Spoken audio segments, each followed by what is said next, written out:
শান্তিরবাজার জেলা হাসপাতালে চিকিৎসা পরিষেবা নিয়ে মিশ্র প্রতিক্রিয়া দেখা দিয়েছে। রোগী ও তাদের আত্মীয়দের একাংশের অভিযোগ, হাসপাতালের চিকিৎসকরা দিনরাত অক্লান্ত পরিশ্রম করে রোগীদের নিয়মিত দেখভাল করলেও কিছু সংখ্যক নার্সের গাফিলতির কারণে রোগীরা কাঙ্ক্ষিত পরিষেবা পাচ্ছেন না। অভিযোগ অনুযায়ী রাতে ডিউটিতে থাকা কয়েকজন নার্স রোগীদের প্রয়োজনীয় পরিষেবা দেওয়ার পরিবর্তে কক্ষের দরজা বন্ধ করে বিশ্রাম নেন। এছাড়া দিনের বেলাতেও রোগীদের অভিযোগ ও প্রয়োজনীয়তার প্রতি যথাযথ গুরুত্ব দেওয়া হয় না বলেও দাবি করা হয়েছে।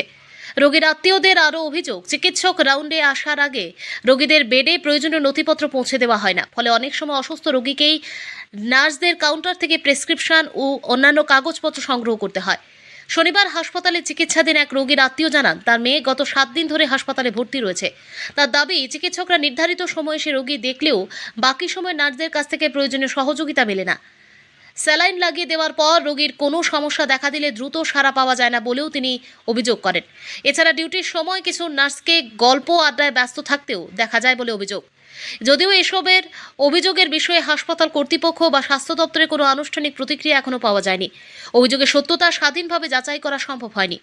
এদিকে রোগী ও তার পরিবারের দাবি, হাসপাতালের চিকিৎসা পরিষেবার মান আরও উন্নত করতে নার্সিং পরিষেবায় নজরদারি বাড়ানো এবং অভিযোগের নিরপেক্ষ তদন্ত করে প্রয়োজনীয় ব্যবস্থা গ্রহণ করা হোক। এখন দেখার বিষয়, এই অভিযোগের পর স্বাস্থ্য দপ্তর কী পদক্ষেপ গ্রহণ করে। শান্তিরবাজার প্রতিনিধির রিপোর্ট, প্রতিদিন ত্রিপুরা।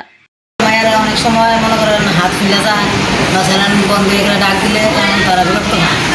তারপরে ডাক্তার মনে করেন অনেক সময় 11:30, 12টা, পরশু দিন রাত্রে ওখানে একটা সময় আছে। আজকে আইসি আজকে কোনো আমি আসি বাড়িতে কোথায় না, সকালবেলা আসি একটা, সকালে 7টার সময় 7:30টার সময় একবার আসি, তারপরে আমি 8টা 8:30 থেকে বাড়িতে গেছি আর আসি না, আসি কোন হসপিটাল? হ্যাঁ, কোন হসপিটাল? শান্তিবাজার।